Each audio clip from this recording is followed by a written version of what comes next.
Donc, c'est parti. Je vais ouvrir ma présentation et on va attaquer die, comme on dit. Ok, on va commencer par une première vidéo. Ok, donc le point qu'on va voir tout de suite, donc c'est un des modules qui sont à nos programmes de l'école, c'est le module communication, créativité, avec Pew. Pew, c'est un directeur artistique.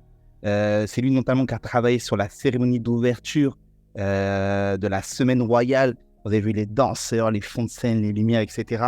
Et il va nous partager quelques clés de son module qu'il a fait cette semaine. Donc, je vais vous montrer un petit extrait avant que vous rejoigniez les différentes salles, parce que c'est important pour moi, parce qu'en réalité, vous allez voir qu'avant de faire de la photo, avant de faire du journalisme, avant d'utiliser les différents outils des médias sociaux, ce qui est important, c'est le mindset créatif. Comment arriver à se dire, je vais développer des idées. Vous savez, la créativité, l'idée, c'est un muscle. C'est quelque chose que tu développes. De la même façon que tu vas à la salle de sport tous les jours, comme ceux qui vont à la salle. Je ne parle pas pour moi. Et ceux qui vont à la salle tous les jours et qui vont au sport, vous voyez une évolution. Ben, la créativité, c'est la même chose. Souvent, des personnes disent, mais comment tu fais pour trouver tel concept? Mais comment tu as pensé à ça? Mais en fait, je me confronte en permanence à des choses que je ne connais pas, que je ne sais pas forcément. Et je me renseigne, je prends des retraites, je loue des Airbnb. Là, avec ma femme, dans 2 semaines, pareil, on va à un endroit 2 jours juste pour recevoir des idées, pour écrire, etc. et tout. Donc, en réalité, vous allez voir que c'est un muscle que vous développez. Vous apprenez à recevoir des idées, vous apprenez à écrire. Si je vous montre mon carnet, j'ai des idées de podcasts, des idées de livres, des idées de films, des idées de concepts, des idées d'école, etc. Et je crois que lorsque tu écris quelque chose, lorsque tu développes ce mindset créatif, bah, le Seigneur te connecte à des personnes. Moi, je travaille jamais seul. Je travaille jamais seul. Je travaille toujours avec des personnes qui sont connectées à une graine, à une pensée. Et c'est ce qu'on va voir tout de suite. Donc, vous allez me dire si vous voyez mon écran. Hop là. Est-ce que vous voyez mon écran? Oui. Ok. Donc, on va aborder le point sur la créativité. Mais avant ça, beaucoup de personnes se disent, mais moi, je vais être créatif, mais je ne sais pas dans quel domaine. Je ne sais pas dans quel domaine je vais être créatif, dans quel domaine je suis appelé à être créatif. Et peu importe la sphère, on écoute tout de suite cet extrait ensemble. On dit si vous entendez bien. Sympa, mais je vais être un peu cash. Ok, Vous entendez bien? Oui. Ok, ça marche. Donc, je veux qu'on écoute tout de suite parce que souvent on dit, ouais, mais ok, vous voyez, des fois on fait des trucs dont talent, capacité, etc. Mais on va voir concrètement dans quel domaine on développe son identité créative. C'est parti. Là, vous savez, je ne sais pas si vous connaissez le leadership sandwich. Le leadership sandwich, c'est quand vous avez quelque chose de vraiment pas cool à dire à un de vos bénévoles. Vous allez, voilà, on appelle ça le steak. Autour du steak, il y a le pain. Donc, vous allez commencer en disant, écoute, je suis super content que tu sers dans mon équipe. Ça fait tant d'années, tu es super fidèle. Par contre, la dernière fois, tu m'as fait une sale photo, puis tu as une mauvaise réaction. On a pris à la fin. En tout cas, sache que je t'aime et que moi, je vais aller de l'avant. C'est ça le leadership sandwich. C'est-à-dire qu'on va enrober la chose qu'on a à dire qui n'est pas agréable, mais on va l'enrober de gentillesse. Et je trouve que c'est très bon aussi parce qu'on n'est pas là juste pour critiquer. On est là pour faire avancer les gens, mais parfois, il faut être en capacité de dire les choses et c'est pas facile en tant que leader. Et le rôle de leader, il est parfois génial, mais parfois très difficile. Donc là, ce point-là, il a un petit côté un peu sandwich. Là, ça va être le steak, ok? Ça va être au milieu. Il va falloir, voilà. Mais je pense que c'est bon parce que moi, quand j'ai eu cette révélation, ça m'a vraiment aidé. Dans quel domaine développer son identité créative? Ce qui est important, avant toute chose, c'est qu'il faut que vous connaissiez vos dons, vos talents et vos forces. Tu ne peux pas développer quelque chose si tu ne sais pas que tu l'as. Vous allez me dire, bah oui. Eh bien, je vais vous dire, bah oui. Mais le nombre de jeunes que je vois dans l'église, et quand je vais les voir, ils ont 16, 17, 18, 19, 20, même des fois plus. Qu'est-ce que tu veux faire dans ta vie? Bah, je sais pas trop. Mais c'est quoi tes dons? C'est quoi la chose? Voilà, c'est vraiment ton truc. Bah, je sais pas, peut-être la musique. Hein. Mais en fait, c'est des réponses molles.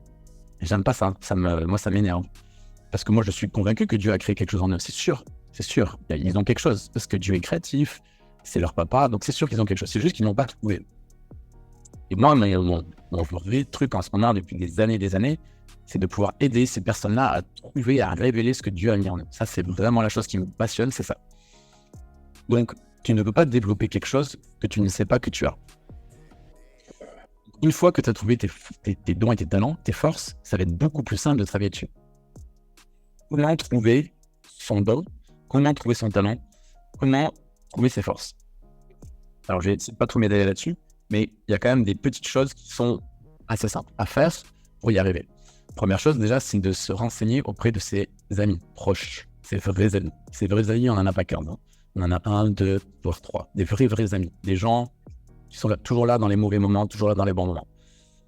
Et prendre un café un jour avec cette personne et dire, OK, c'est un moment un peu particulier de notre amitié, mais voilà, moi je me pose beaucoup de questions sur moi-même, sur mon avenir, sur les études, sur ma passion, sur mon ministère, sur ma vocation, sur quoi faire du reste de ma vie, et tu me connais bien, j'aimerais que tu réfléchisses et que tu me dises vraiment, qu'est-ce que tu penses de moi, de mes dons, mes talents, qu'est-ce que tu penses, voilà, c'est quoi mes dons, c'est quoi mes talents, c'est quoi la chose dans laquelle je suis unique.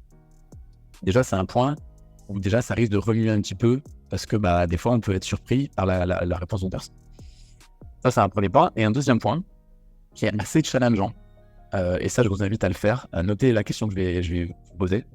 Il ne faut pas y répondre maintenant, mais c'est quelque chose qui est vraiment important. Moi, j'ai le privilège de travailler dans ma passion, et en plus, dans mon ministère. Je suis conscient que c'est assez rare, mais je veux croire que Dieu veut ça pour tout le monde.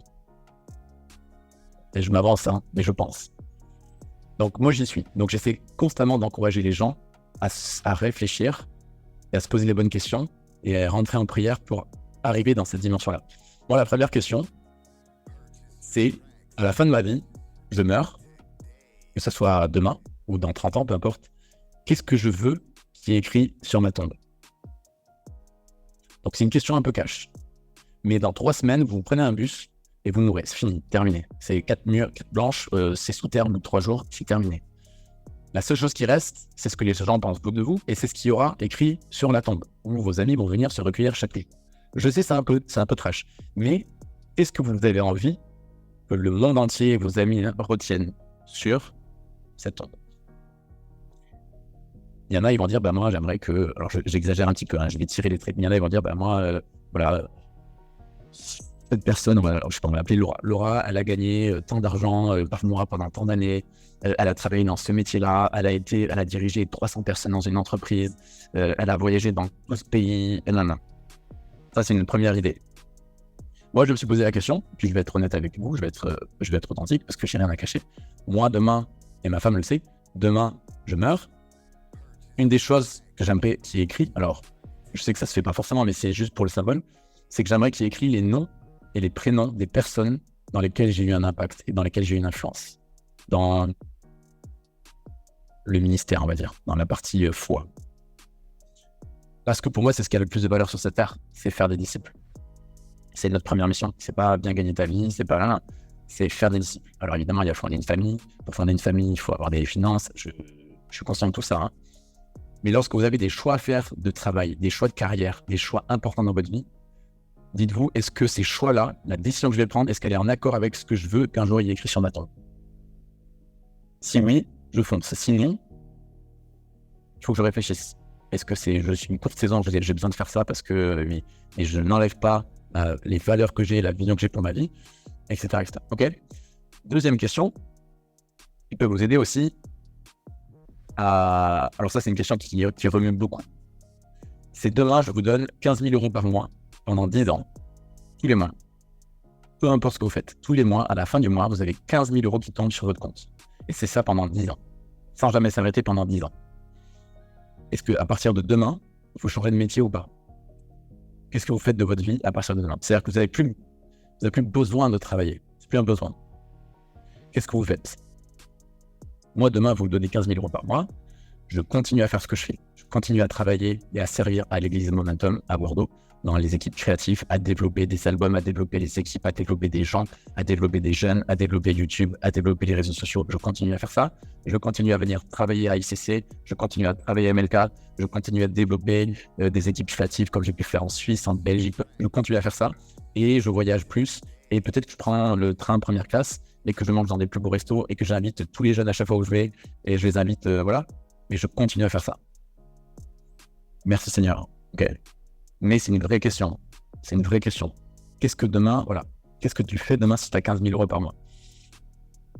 Donc, une fois qu'on arrive à se poser ces questions-là, normalement, on a réussi un petit peu à se dire, ok, en fait, mes dons, mes talents, ma passion, mes rêves, mes forces, en fait, c'est ça. Mais en fait, ça n'a rien à voir avec ce que je suis en train de faire actuellement. Mais rien à voir. Et encore une fois, c'est pas grave, hein. Mais c'est juste pour vous donner peut-être un électrochoc, pour vous dire, ok, peut-être que 2023-2024, c'est peut-être l'année où il va falloir que peut-être je sorte de la barque et que peut-être je vais enfin me lancer à accomplir ce que Dieu a prévu pour moi. Et je sais très bien quels sont mes dons, mes talents, mais je me suis toujours refusé par peur, par inquiétude, par peur de manquer, etc. Et tout ça, c'est légitime et je suis passé par là. Et je travaille dans une église ADD en France, d'accord? Donc je ne gagne pas 15 000 euros par mois. Hein. Je suis, voilà, Dieu me donne ce que j'ai besoin, mais je ne roule pas un Ferrari. Donc je ne le fais pas pour l'argent, c'est ça que je veux dire. Donc c'est pas à propos de l'argent. Mais c'est justement, on n'est pas sur cette terre pour l'argent, c'est à propos plus de comment on va développer nos dons, nos talents, et comment on va les mettre à propos du royaume et de se servir.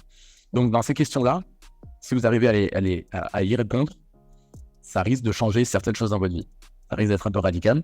Si c'est un peu radical, je serais heureux de pouvoir en parler avec vous, de vous encourager, et de partager avec vous là-dessus, que ce soit sur mon Instagram, vous m'écrivez. Et puis, tu sais, la dernière fois, tu m'as posé cette question. En fait, j'ai démissionné il y a 3 jours.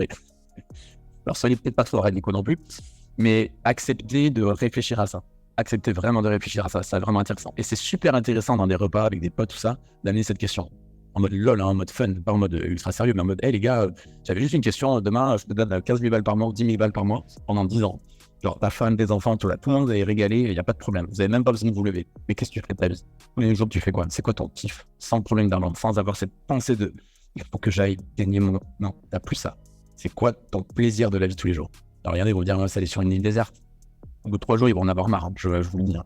L'homme, il est fait pour travailler, pour semer, pour récolter. Donc voilà. En lien avec ça, donc si demain vous connaissez vos dons, vos talents, vous êtes en capacité de les développer. Je voudrais vous challenger par rapport à ça. Matthieu 25, 14, c'est la parabole des talents. Vous connaissez la parabole des talents. Donc je vais pas rentrer dans les détails de cette parabole, je ne vais pas vous lire tout le verset, mais une fois que vous avez vos dons et vos talents, que Dieu vous a donnés, il faut les accepter. Une fois que vous les avez acceptés, il faut les mettre en valeur. Il ne faut pas refuser ces talents, il faut accepter les talents. Il ne faut pas vous sous-estimer non plus. Mais un talent n'est ridicule, ok. Mais, il y a un mais.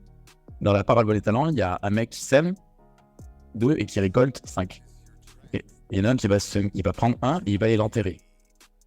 En soi, quand on se dit ça, on se dit, il a été gestionnaire, c'est-à-dire qu'il a géré, il n'a pas perdu son talent. Il a juste enfoui, mais quand Jésus le redemande, il lui redonne. En soi, humainement, ça paraît bien, c'est pas merveilleux, et c'est pas mal en tout cas. Celui qui a semé un petit peu et qui a récolté beaucoup, Dieu lui dit, c'est bien, bon et fidèle serviteur. Celui qui a pris le talent qu'il a enterré et qui le redonne uniquement à Jésus, Jésus lui dit, serviteur méchant et paresseux. C'est pas moi qui le dis. Vous ouvrez votre Bible ce soir, vous direz pas Piou, il nous a dit un truc, c'est pas moi qui le dis, ok? C'est pas ma faute. Mais en gros, le résumé, c'est que être fidèle avec ce que Dieu vous a donné, c'est multiplier. Et garder et enterrer quelque chose, c'est être paresseux.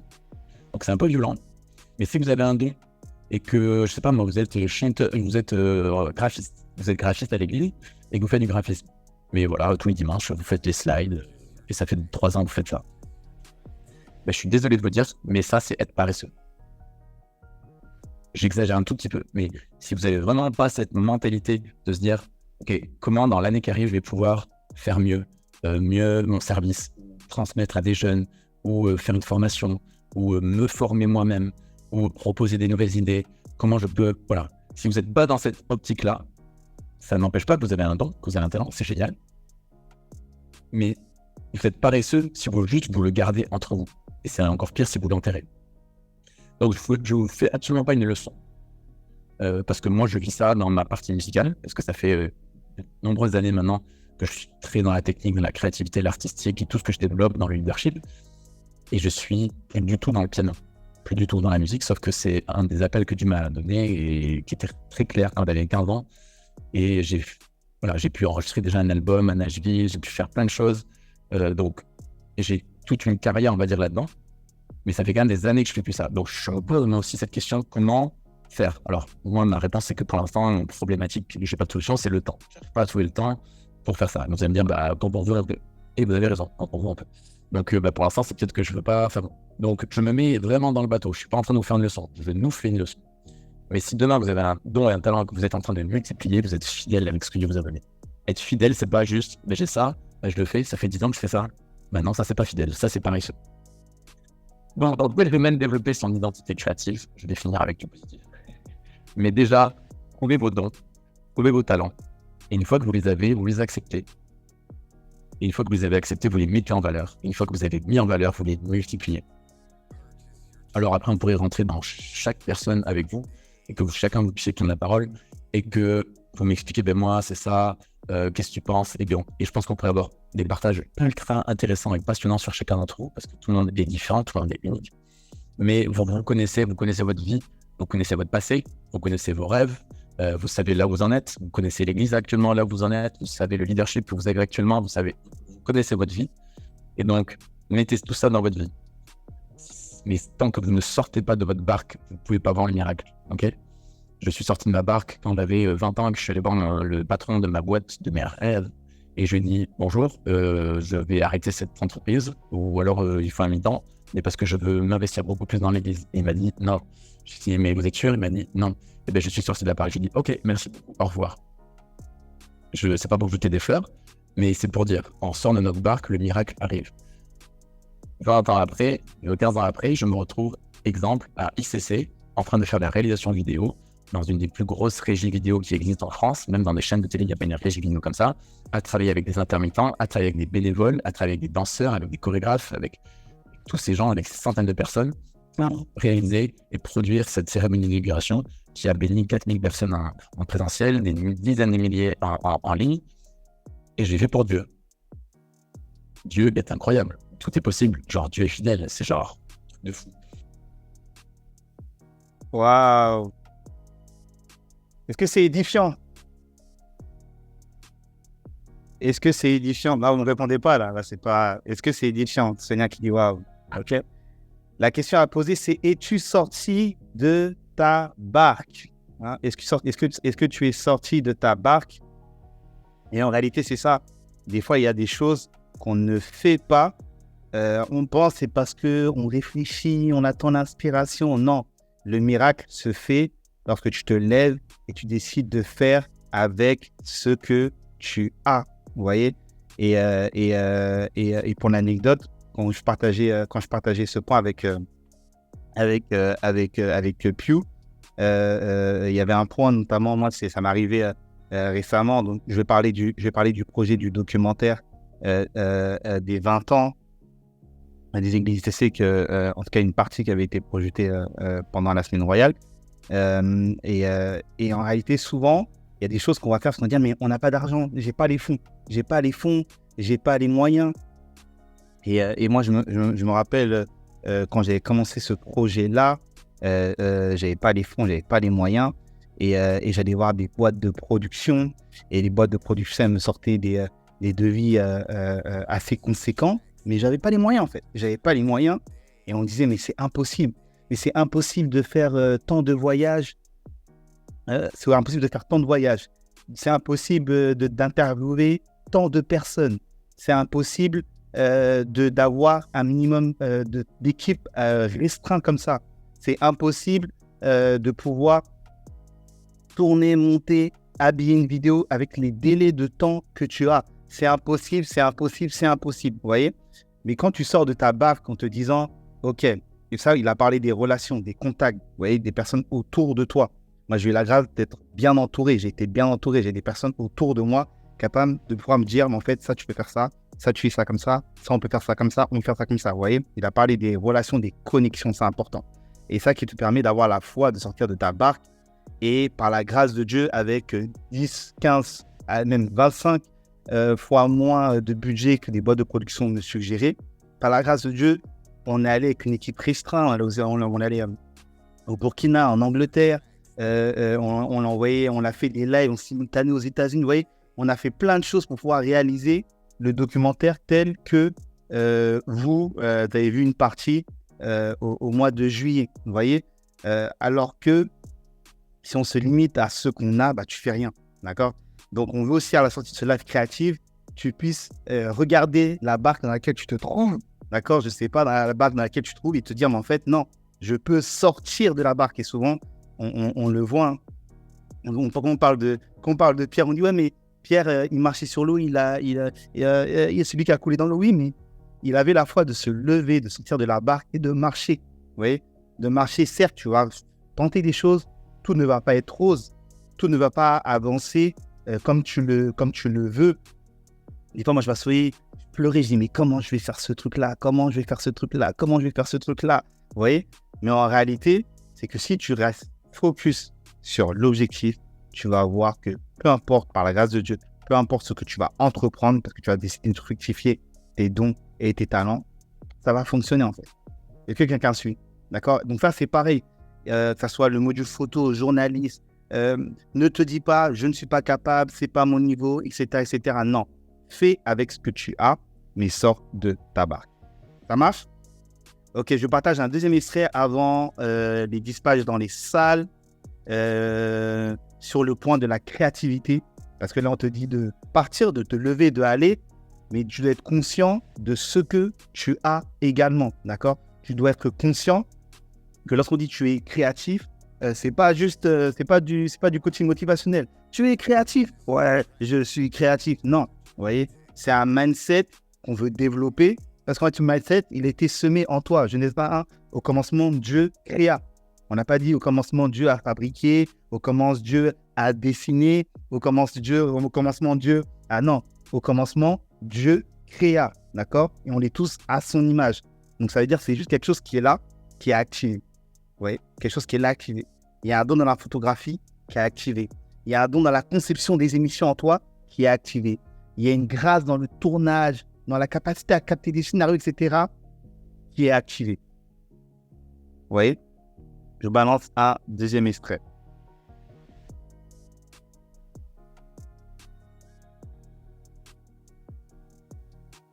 Sur la base de Jacques 1, verset 17. Donc, dans tous les domaines de notre vie, moi, je considère que tout le monde est créatif. Tout le monde sur la Terre est créatif.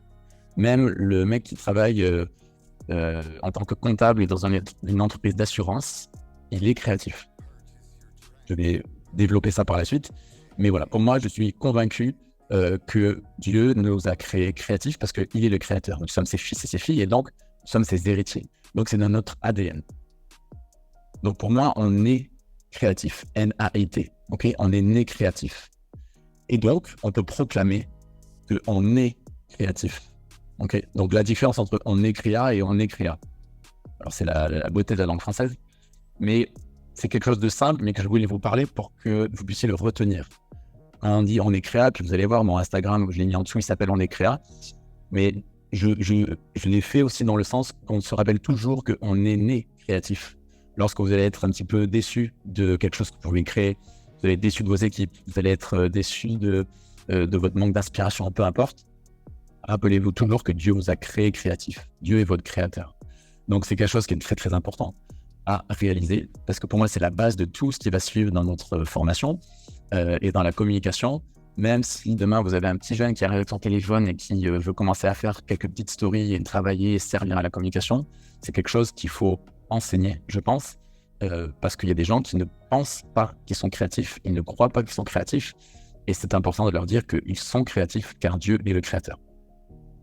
Mais évidemment, il y a des fausses croyances.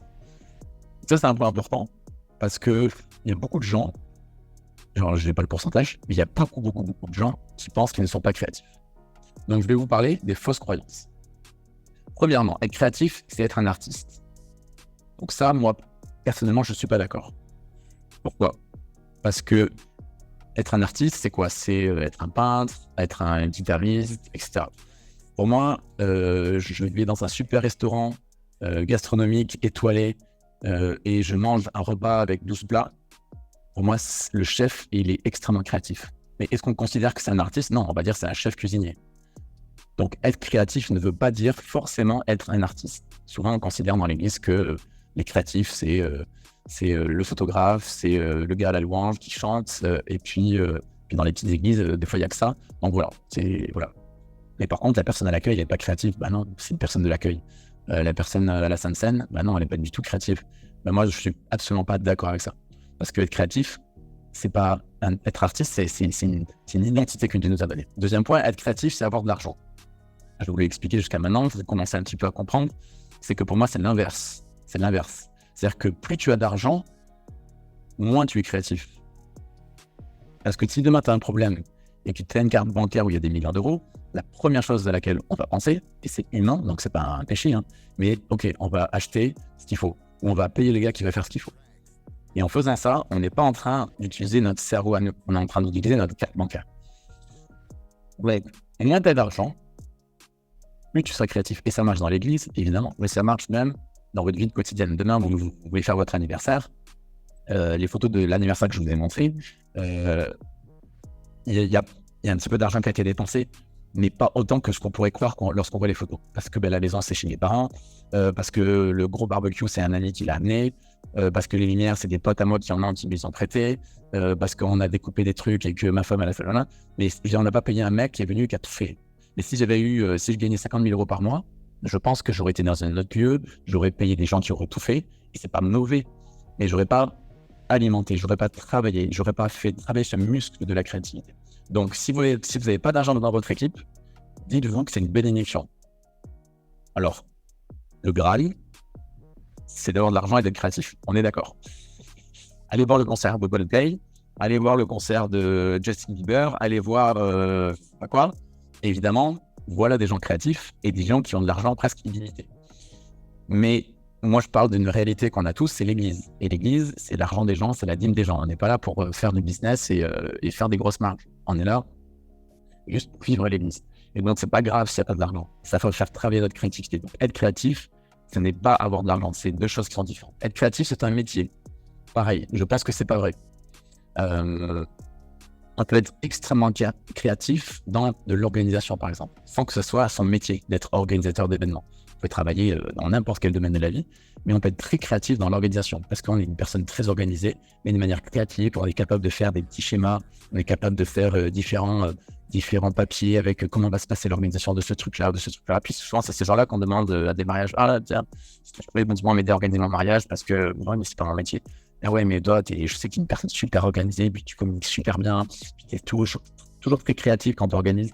Donc voilà, être créatif, c'est pas forcément un métier. C'est pas, moi je travaille dans le cinéma, je suis réalisateur, donc je suis créatif. Non, je suis pas d'accord avec ça. Être créatif, c'est faire, c'est agir, c'est être comme quelqu'un d'autre. Évidemment, je suis absolument pas d'accord avec ça parce que être créatif, c'est être unique. Donc évidemment, il y a de l'inspiration, on peut être inspiré, mais Dieu nous a créés uniques, on a été créés à son image, et donc nous sommes créatifs sans forcément faire quelque chose, puisqu'on est créatif. Et on n'a pas besoin de ressembler à quelqu'un d'autre pour être nous-mêmes créatifs. Donc il faut que vous soyez totalement en confiance et que vous ayez vraiment cette révélation que vous êtes créatif et que la créativité que Dieu a mis en vous, elle est unique. Il n'y a que vous qui pouvez avoir cette idée. Alors, évidemment, il y a une idée de cette photo-là, à cet endroit-là. Plein de personnes peuvent l'avoir. Mais je parle en général. Donc, comment Dieu vous a créé dans votre vie en général. Sachez que votre créativité est unique. Elle est unique. Personne n'a, sur toute la vie que vous allez avoir, personne n'aura toujours les mêmes idées. Vous êtes totalement unique dans votre créativité. Donc, autorisez-vous à laisser votre créativité diriger votre vie. Ça, c'est vraiment, vraiment important. Parce que c'est bien, c'est génial de vouloir faire de la créativité dans la communication et faire des belles stories, et faire des beaux reels, et faire un beau site internet, et faire un super magazine pour la jeunesse. Mais c'est ça, vous l'activez que le dimanche quand vous êtes à l'église. C'est comme la louange. Si la louange, c'est juste le dimanche matin, mais que 6 jours sur 7, vous écoutez jamais de louange et vous n'êtes jamais dans cette atmosphère-là, je suis pas sûr qu'il y ait une cohérence dans votre vie. Donc c'est pareil, la créativité, c'est pas juste le dimanche à l'église. La créativité, c'est le lundi matin quand vous partez au boulot, c'est dans le tramway, c'est avoir un mot d'encouragement pour une personne. Moi, je suis convaincu qu'on peut être créatif dans l'encouragement. Moi, l'encouragement, c'est quelque chose que Dieu m'a donné, qui est fort en moi, qui est naturel en moi, qui est simple, qui est facile, qui ne m'épuise pas, que je peux faire pendant des heures sans problème. Alors, c'est pas le cas de... J'ai pas ça dans tout, hein. J'ai plein de défauts. Mais ça, c'est un truc que Dieu m'a donné. Ok ? Mais je suis convaincu que, et je l'ai pratiqué, d'être créatif dans l'encouragement. Exemple.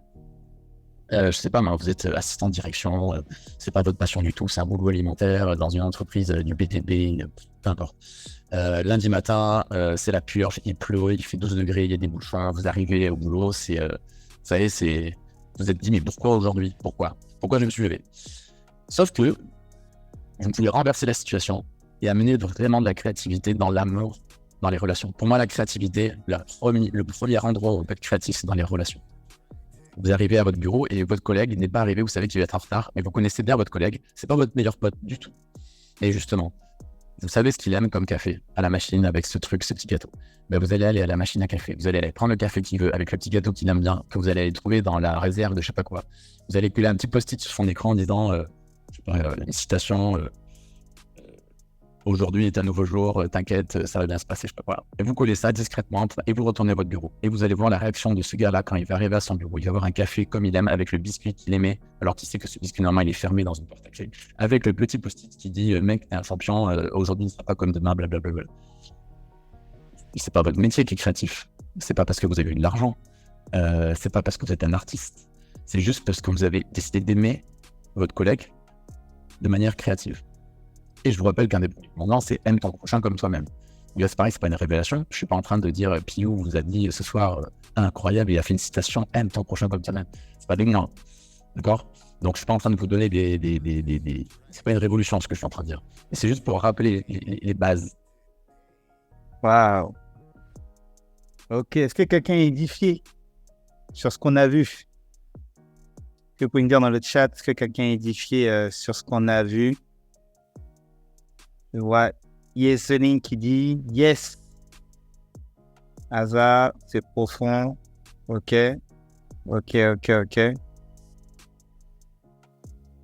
Taliana qui dit super. Elvie. Waouh, ok, super. Donc vraiment, c'est là on veut en venir. Vous voyez, on ne veut pas juste à l'école créative vous dire oui, tu peux faire un bon visuel, oui, tu peux faire une bonne créa, oui, tu peux bien filmer. En réalité, c'est un mindset qui est d'abord à développer. Et Jessica, alors, est-ce que Jessica au niveau de l'acting créative et je vais vous donner elle va nous partager un petit point dont je vous parlais. Quand Pio disait, mais en fait, c'est quelque chose que des fois, tu exerces des choses et puis des fois, lorsque tu arrives à une contrainte, lorsque tu as des fois une contrainte, un mur comme ça qui se dresse devant toi et que tu n'as pas forcément les ressources nécessaires, bah, tu vas voir que c'est là où tu vas devoir chercher les solutions de créativité pour pouvoir obtenir le résultat. Et un jour, je parlais avec Jessica et qu'on travaillait ensemble sur une vidéo. Et tu pourras nous dire après, Jessica. Et elle m'a dit un truc qui m'avait interpellé. Elle disait, mais là, je suis en train de faire en limite en 2 mois quelque chose. Je suis en train de faire en 3 semaines, 1 mois, quelque chose que j'aurais pu faire normalement en 4-5 mois. Vous voyez, et je crois que tout simplement, elle a activé justement sa créativité à se dire, mais en fait, comment je peux utiliser mon temps, notamment sur le montage du projet des... Sonia qui dit le pressoir, le montage du projet des 20 ans. Donc, Jessica, est-ce que tu peux nous partager en 3-4 minutes, justement, comment, notamment, par exemple, sur le projet des 20 ans sur lequel on a travaillé ensemble, comment tu as été stimulé à presser ta créativité avec même ton background de journaliste, de manière de raconter des histoires, de storytelling, à arriver à un résultat comme on a eu, par exemple, sur le documentaire des 20 ans. Merci, Kevin. Effectivement, le pressoir, elle a raison, Sonia. Parce que c'est vrai qu'un documentaire, normalement, surtout comme celui-là, il y avait... Est-ce que tu sais combien il y avait d'heures de rush, Kevin? Parce qu'on avait tellement... On avait plus de 30 heures de rush. 30 heures de rush, voilà. Bon, Kevin, comme il a fait tous les tournages, il sait mieux que moi. Mais en général, c'est vrai qu'un documentaire comme ça qui a été produit ou réalisé, tourné sur quoi? 1 an, non? Je dirais. 1 an de tournage? 1 an et demi. 1 an et demi, voilà. 1 an et demi de tournage et de préparation. En fait, en post-production, en général, c'est quasiment le double parce que les personnes qui reçoivent, elles n'ont pas vécu les tournages, elles ne savent pas ce qu'elles reçoivent. Et le temps de tout mettre en forme, bah, ça peut prendre facilement donc, entre 8 mois et 1 an. Et il y a même des films, on va dire, films documentaires, qui ont déjà pris 2 ans. Donc oui, ça prend beaucoup de temps. Mais ce que j'ai bien aimé dans ce que tu as partagé, c'est que, alors il faut pas négliger, moi je suis pas de l'école, il faut faire sans se former, allez on y va et l'inspiration va nous guider, etc. Donc moi je suis pas à 100% là-dedans. Je pense que c'est important de se former, c'est important, voilà. C'est important de mettre toutes les chances de notre côté. En tout cas, moi, c'est quelque chose que, pour ma vie personnelle, j'ai vraiment reçu dans tous les domaines de ma vie. Donc, c'est important de mettre toutes les chances de notre côté. Maintenant, je pense que Dieu, il peut nous appeler. En tout cas, pour ce documentaire-là, moi, c'est comme ça que je l'ai reçu. Quand bien même, juste avant que Kevin me contacte, par plusieurs intermédiaires de personnes dans l'église qui n'est pas ici. Il y a des gens qui ont reçu une parole en me disant « On va te donner un projet impossible à l'homme et toi, tu vas y répondre. » Donc là, c'était très clair et c'est Dieu qui l'a placé.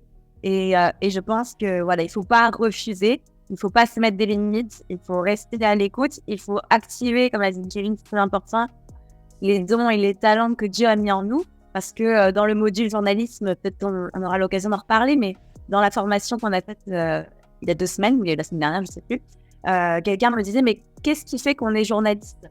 Qu'est-ce qui fait que moi, demain, je peux dire, je suis Jessica, je suis journaliste? Et la réalité, c'est que ce n'est pas une carte de presse, parce qu'il y a beaucoup de journalistes qui ne l'ont pas, parce qu'en fait, ça tient qu'à des papiers, des formulaires très compliqués. C'est pas telle ou telle personne qui vous valide, parce que moi, il y a des personnes qui m'ont dit que j'y arriverai jamais dans la vie. Donc, en fait, c'est pas tout ça, c'est des choses qui étaient déjà en moi, et moi, je savais pas que je les avais en moi.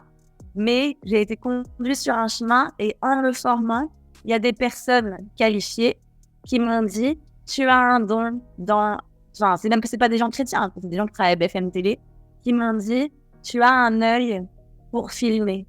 Ta manière de filmer, elle est différente de n'importe quelle personne qu'on a ici en classe. Ça, il faut que tu le travailles. » C'est ce que disait tu, hein. Je ne rentre pas ce qu'il dit. Mais voilà, ça, tu as un don dans ça. Dans la préparation d'émission, le premier stage que j'ai fait, j'ai passé un test et la fille m'a dit tu as un don pour imaginer des scènes. Je vais te prendre sous mon leadership, parce que c'est dans un milieu pas chrétien, c'est pas comme ça qu'elle l'a dit, mais je vais te prendre sous ma coupe et je vais t'aider à développer ça. Donc voilà, je pense que pour répondre à la question de Kevin, oui, parfois on a des deadlines compliquées, il ne faut pas se restreindre, il ne faut pas dire non. Il ne faut pas négliger l'aspect professionnel et technique parce qu'il faut faire les choses avec excellence, parce qu'il y en a marre que l'excellence soit que pour les autres et pas pour notre Dieu.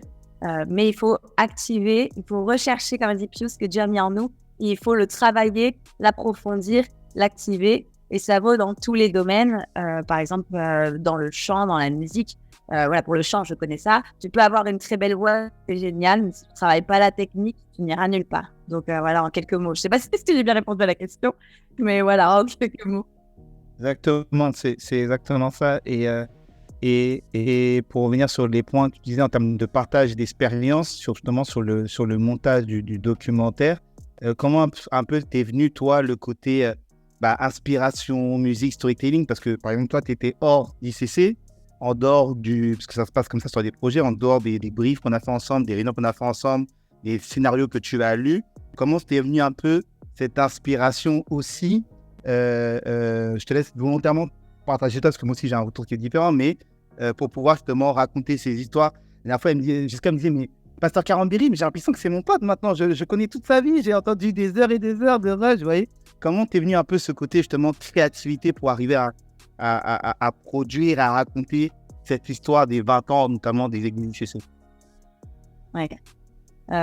Déjà, ça fait partie ce que je vais vous dire, ça fait quand même partie du montage, de comment on se prend. Mais quand on reçoit les rushs, on prend un temps pour tout regarder et pour dérusher l'entièreté. On commence toujours par les interviews, parce que c'est le contenu finalement essentiel, quoi. C'est là où la personne qui a filmé a travaillé ce qu'il fallait dire et tout. Et en fait, quand on dérush, quand on regarde toutes les interviews, en fait, oui, c'est un peu ça, on s'imprègne des personnes qui racontent les histoires. On va aller chercher les moments émotionnels, je dis ça entre guillemets, mais on va chercher ce qui va rendre le documentaire, ce qui va donner envie de le regarder. On ne choisit pas juste des faits historiques, parce que oui, c'est cool d'avoir des faits historiques, mais les gens qui le regardent ne se sentent pas forcément impliqués ou concernés. Donc on essaye de faire un mélange des deux, entre ce qui est de de l'histoire. Donc là, c'était l'histoire des 20 ans de CC. Donc quand même, il faut qu'il y ait un lien d'histoire. Mais voilà, comment on raconte les 20 ans avec des moments clés, des moments phares, mais comment est-ce qu'on rajoute quelque chose qui va encourager les gens. Voilà, par exemple, typiquement dans ce que Kevin est en train de nous partager, c'est cool qu'il nous raconte, il faut qu'il nous raconte comment se sont faits les débuts, comment le petit groupe au début s'est formé un peu comme ça de manière aléatoire, où il venait aux Ulysses, il se retrouve dans un bâtiment. On veut ça, mais le côté édifiant qui va aller chercher n'importe quelle personne il faut que la personne qui regarde puisse s'identifier.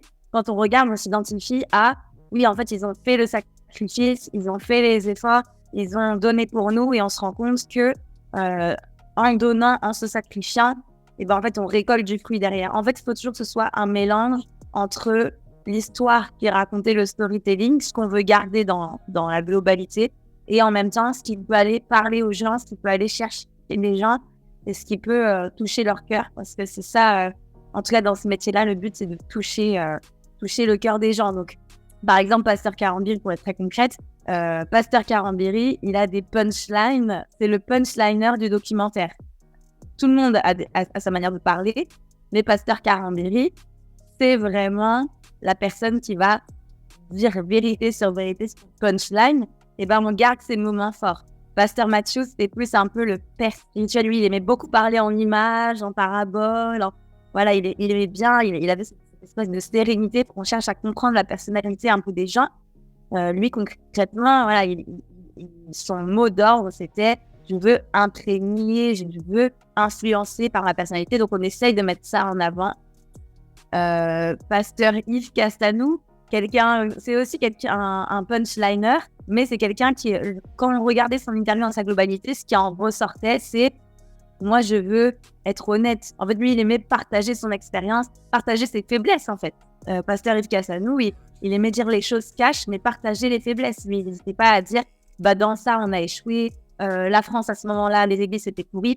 Je veux dire, en fait, en tout cas, lui, c'est ce qui ressortait. On sent, en dérochant les interviews, on sent ce qui est important dans le cœur des gens. Pasteur Maud, quand on regarde son interview, même si elle parle de plein de choses, Pasteur Maud, elle aime toujours rappeler que le but, c'était de chercher Dieu, c'était de prier. À chaque fois qu'il y a eu des percées, moi, mon but, c'était toujours de chercher la volonté de Dieu. Quand elle racontait comment elle a trouvé le premier bâtiment à Boissy, et qu'elle dit j'ai pris la route, je ne savais pas où j'allais, et puis je suis tombée sur un panneau, il y avait écrit à louer, bon, on y va. Voilà, en fait, on essaye toujours d'extraire l'essence même de la personnalité des gens.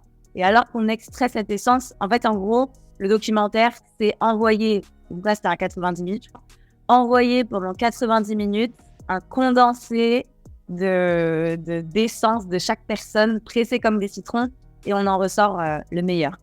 Voilà, je ne sais pas si ça répond. Exactement, très bien, très bien. Et avant la répartition de salles, je sais que ça peut attendre. Bon, quand on va aller dans les salles, on veut poser des questions à Eliou, à Jessica, à Vincent en direct. Je vais venir sur un dernier point, parce que les points qu'on est en train d'aborder, en réalité, là, ça concerne tout le monde. C'est pour ça que j'ai voulu insister de commencer sur ces points, sur le mindset créatif. Après, tout le reste, c'est de la technique. Vous voyez, on veut pas être des techniciens qui servent. Vous voyez, on veut être des serviteurs qui sont techniques. Vous suivez? D'accord? On veut être des personnes inspirées qui utilisent la créativité à bon escient, qui utilisent les ressources et les grâces que le Seigneur a développées. Mais avant ça, c'est un mindset qu'on a développé et qu'on veut développer et qu'on se doit de développer. Et là, on a parlé un peu de réalisation, de journaliste, et on va voir aussi un peu maintenant au niveau une petite masterclass de 3 minutes avant de faire la répartition des différentes salles. C'est au niveau des réseaux sociaux, d'accord? Aujourd'hui, on parle de Twitter. Maintenant, c'est plus Twitter, ça va être X. Vous êtes au courant, ça a changé. Et Elon Musk, il est venu. Il a dit, hey, moi, on va appeler X. Vous voyez? Donc, ça montre aussi, voilà, quand tu vas pouvoir commencer, tu peux faire de nombreuses choses. OK. Donc, en tout cas, mon point est qu'aujourd'hui, que ce soit Twitter, Facebook, Instagram, Snapchat, Tweet, toutes les applications, tout ce qui sort aujourd'hui, il y a des codes, d'accord? Il y a des codes à respecter et c'est important de comprendre ces codes pour pouvoir surfer dessus. D'accord? La dernière fois, j'ai eu une image. J'ai dit, en fait, c'est comme si une ville, ouais, c'est comme si les réseaux sociaux, c'est une ville. Ouais. Et dans une ville, vous allez à New York, ou peu importe, à Miami, peu importe, si on prend l'exemple de Miami, vous allez voir le côté la plage. D'accord? Il y a un décor plage, soleil, etc., etc. Et ensuite, après, à Miami, vous reculez, vous voyez, il y a un quartier d'affaires. Un quartier d'affaires avec des buildings, des bâtiments, des gens en costume, cravate dans des bureaux, etc.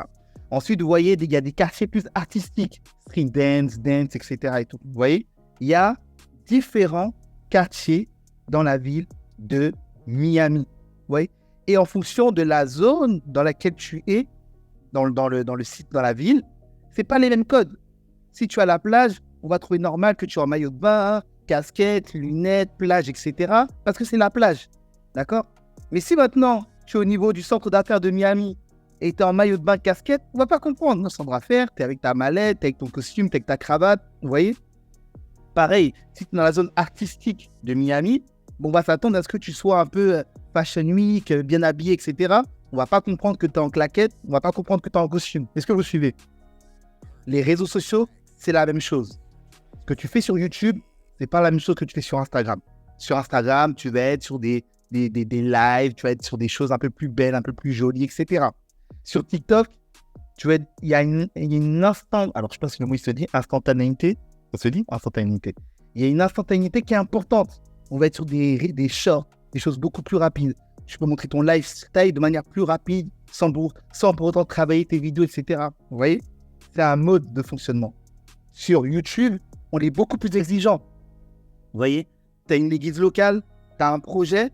Si tu n'as pas des codes de caméra, de lumière, etc., bien placés, etc., tu ne peux pas faire du à peu près sur YouTube. Vaut mieux ne pas mettre de vidéos sur YouTube. Fais des podcasts. Vous voyez? Au moins, tu fais du son. D'accord? Tu sais que tu as un bon son, fais des podcasts, mais va pas sur YouTube. Parce qu'il y a des codes, il y a des règles. Si tu ne viens pas avec les règles de YouTube sur YouTube, ben en réalité, tu te fais allumer. Et c'est ça que des fois, je vois des vidéos compliquées sur YouTube. J'ai envie de dire, mais mettez pas les vidéos d'autres campus, mettez pas les vidéos d'autres églises, mettez du son. Vous voyez? Parce qu'il y a les codes de YouTube. Vous voyez? Prenez l'image de Miami. Vous voyez? C'est comme une grande ville. Et en fonction de la zone où on est, on applique les codes. Vous voyez? Donc, les influenceurs, pasteurs, responsables, lorsque vous êtes sur TikTok ou là vous êtes sur Insta, c'est pas là pour faire des dissertations. Ok, aujourd'hui nous allons aborder le point 1, le point 2, le point 3, le point 4. Non, c'est pas les codes. Vous voyez? Fais ça sur YouTube, on va t'écouter pendant 1 heure, on va s'asseoir pendant 30 minutes. Mais sur Insta, on veut j'arrive à le dire, de l'instantanéité, vous voyez, un peu plus rapide. Et on va voir ce petit module avec Pew avant la répartition des salles. Mais est-ce qu'il y a des questions? Peut-être rapidement, est-ce que c'est fluide? Est-ce que vous pouvez me dire juste dans le chat ou de vive voix? Est-ce que vous pouvez me dire, est-ce que vous comprenez mieux, là, dans ce grand live avec toutes les équipes, ce point-là sur le mindset créatif? Est-ce que c'est plus clair pour vous? Mimi du Brésil, Mimi, elle nous suit du Brésil. Waouh! Ok, c'est compris, oui, très clair. Ok, très bien. Très bien. Je vous partage le dernier point et là on est sur l'aspect réseaux sociaux. Pourquoi c'est important d'être intentionnel? Ce qu'on met sur les réseaux, derrière il y a une intention. Rien ne se fait par hasard. Je le répète, rien ne se fait par hasard. Le hasard se provoque. Quelqu'un a dit, le hasard c'est c'est lorsque Dieu apparaît de manière déguisée. Vous voyez, les choses se provoquent. Il faut être intentionnel dans les choses qu'on fait. Et vous allez me dire si vous m'entendez. On va aller sur la page du président Emmanuel Macron ou de sa photographe plus précisément. Donc là, ça va aller un peu le point photo et réseaux sociaux. Swazig, c'est la photographe officielle de l'Élysée. Donc je vous rappelle que moi je suis photographe, que j'ai fait beaucoup de photos lifestyle, c'est-à-dire que j'ai suivi des artistes, j'ai suivi des chefs gastronomiques, j'ai suivi des organisations, j'ai évidemment suivi des événements, et je suis donc très lifestyle. Donc j'aime énormément le travail qu'elle fait. Alors évidemment, je ne rentre pas dans la politique, mais évidemment, c'est de la communication. Donc c'est très très intéressant à analyser, parce qu'il y a ce qu'on entend sur les médias normaux de Macron, et puis il y a ce qu'on voit de Macron au travers de cet Instagram-là. qui est très intéressant, c'est que cet Instagram-là est bien plus officiel que ce qu'on le pense.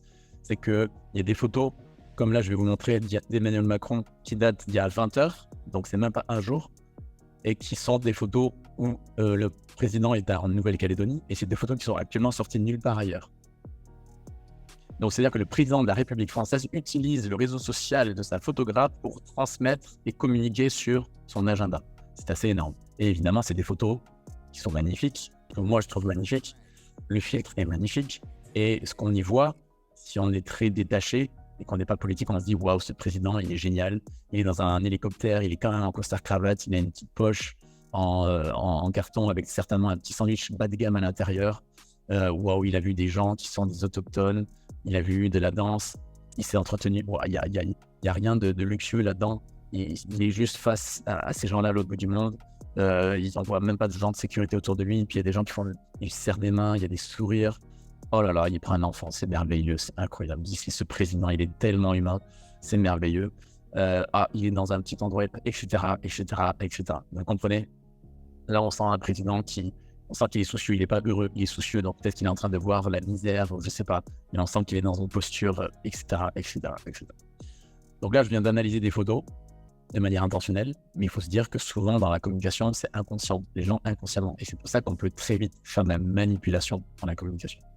Mais cette photographe est assez incroyable, parce qu'elle arrive à capturer des moments assez incroyables de la vie du président, toujours dans l'action. Alors évidemment, c'est de la com.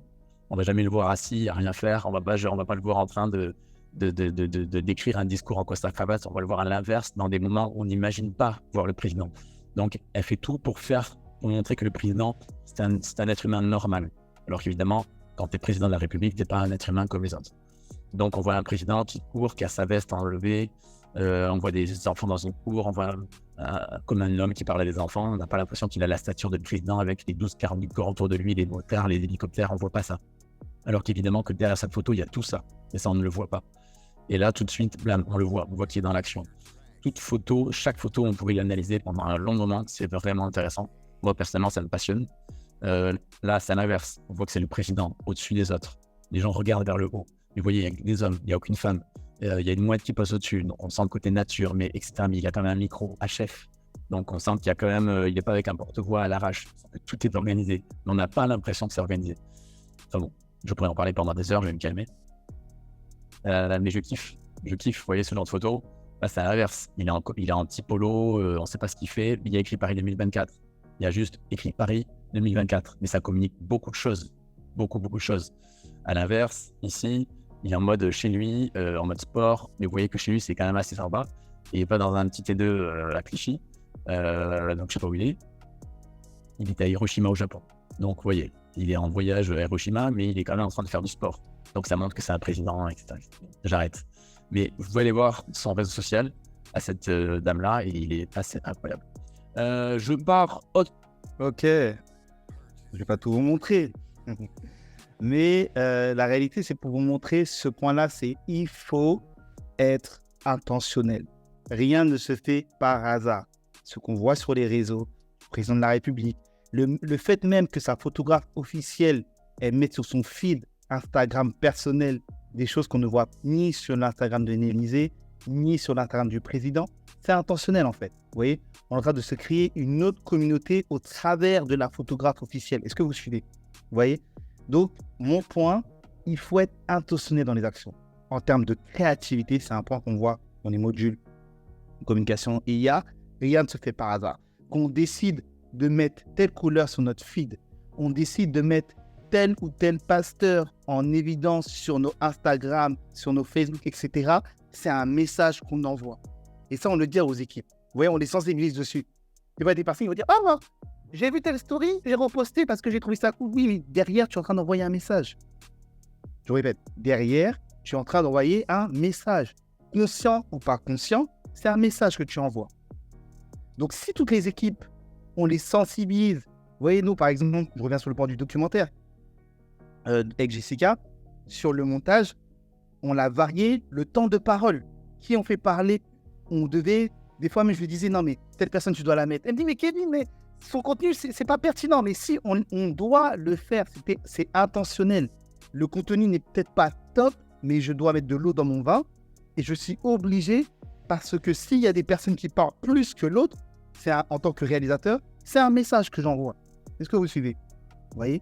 Il faut être intentionnel dans la vidéo. Il faut être intentionnel, on le dit dans les réseaux sociaux. D'accord? Vous êtes responsable d'une page, d'une église. Faites attention aux différentes personnes que vous repostez, que ce soit des personnes externes ou des personnes internes de l'église. Vous voyez? Parce qu'encore une fois, quand vous le faites, c'est un message que vous envoyez. Sur le feed, les images les personnes que vous mettez en avant, on le disait avec Q, effectivement, les gens s'attachent toujours plus à une personne qui a une communauté, qui a une structure, qui a une église. Ok, donc ça veut dire, pareil, dans les photos que je vais mettre, je vais être intentionnel. Qu'on met Pasteur Yvan en train de jouer au foot à la fin du culte avec l'église, avec les jeunes, c'est intentionnel. On ne le met pas parce que c'est une belle vidéo ou parce que la vidéo, il y a un travelling avec l'effet du smartphone qui tourne. Non, c'est un message qu'on veut envoyer. D'accord? Donc pareil, sur vos projets d'émission, vos projets, Vincent peut en parler au terme en matière de photos. Vincent, je ne sais pas, tu nous vois directement. Vincent peut en parler sur le module photo. Lorsque une prise de photo est faite, c'est un message en fait. Ok, mais en fait, là, c'est-à-dire que tu fais une photo, qu'on dit est excellent, c'est que tu as fait même attention aux différents sujets qui sont à la photo, la forme de la personne, comment la personne. S'il y a un temps d'adoration, tu mets la femme du pasteur ou une femme responsable qui est en mode sans plus, parce que peut-être à ce moment-là, elle pensait à un truc qui n'a rien à voir, et tu le mets sur Facebook, sur Insta, qu'est-ce que les gens vont se dire? Ah, elle, pendant qu'on est en train de prier, elle sent pas le feu, ou vous voyez, et il suffit, pour X ou Y raison, il y a une personne qui prêche, les gens vont faire des lectures, ils vont faire des liens. Ah, quand telle personne a prêché, la personne là, elle suivait pas trop le message, vous voyez? Vous êtes responsable de ça, hein, toutes les personnes là, les 120 personnes connectées là, responsables de com, d'équipe, etc., etc. Il faut être vraiment intentionnel, c'est le cours qu'on voit sur le module IA communication.